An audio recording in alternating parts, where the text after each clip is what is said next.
Well, Lee, di ba nakita natin earlier how older adults, how senior citizens can be agents of Ba't change. nakatingin ka sa akin? Wala lang, napapatingin lang naman ako, di ba?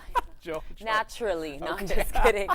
How they can be agents of change, di ba? Yes. But alam mo ba kung ano pa, or kung saan pa ang nakakakita ng maraming pagbabago these days? Ano pa ba, Ginge? So, United States Citizenship and Immigration Services, or USCIS. Yan. Sa katunayan nga, sa dalas at sa dami ng mga pagbabago, medyo nahihilo na yung mga tao. Well, hopefully we can help clarify, some of those questions. Here's our friend Nika and our immigration lawyer friend. Let's take a look.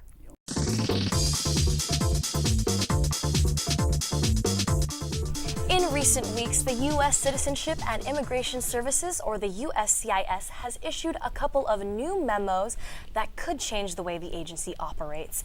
Here with us today on Adobo Nation is Attorney Eric Welsh. Welcome to the show, Attorney. You've got information to share with us with Canation back at home. Tell us what USCIS is, what its function. Yeah, USCIS, or U.S. Citizenship and Immigration Services, is a sub-agency of the Department of Homeland Security. Now that the new administration, it's changed, how does this affect USCIS and its role?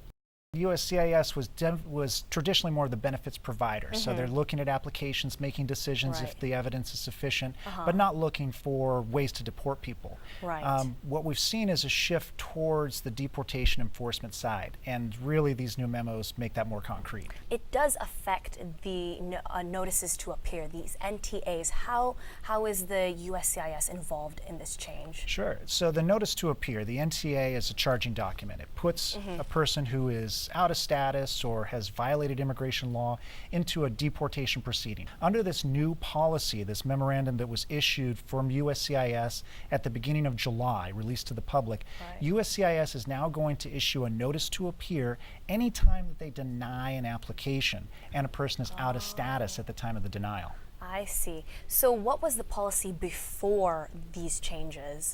The policy before was actually the complete opposite. So Obama had a policy in place that no part of Department of Homeland Security would prosecute a case for removal unless there were significant public interests or serious criminal issues. And USCIS would almost never be involved in that part. But now, under this new administration and with this new guidance, USCIS is kind of part of this deportation machine. It's an extremely aggressive move on the part of the administration to take something that is typically just a friendly benefits provider and to turn it into an enforcement mechanism. How so are the stakes higher because of this? Well, previously a denial wouldn't necessarily result in a deportation. A denial would just mean, well, we have to try again, or we have to try harder next time. Okay. And the other major change is a change to this request for evidence. So another difference is that the Immigration Service used to give some leniency if something went wrong. Right. Let's say you file an application, you forget to put in a birth certificate or a tax return, or just something that's supposed to be there with the application. Then the Immigration Service in the olden days would send out what's called a request for evidence. They'd say, here's what's missing, and give you a period of time to provide it. New policy, and this is issued just a couple of weeks ago, and this will start in September. The Immigration Service says, we're not going to issue requests for evidence or a notice of intent. We're just going to go ahead and deny the case if you didn't provide exactly what you're supposed to provide. Okay. How could we move forward with this new information regarding the USCIS? Well, I think what's really important is that you shouldn't be afraid to apply for something that you're eligible for, but you should be very careful. You should do it the right way. That's where you want to talk to a lawyer, talk to an experienced immigration attorney.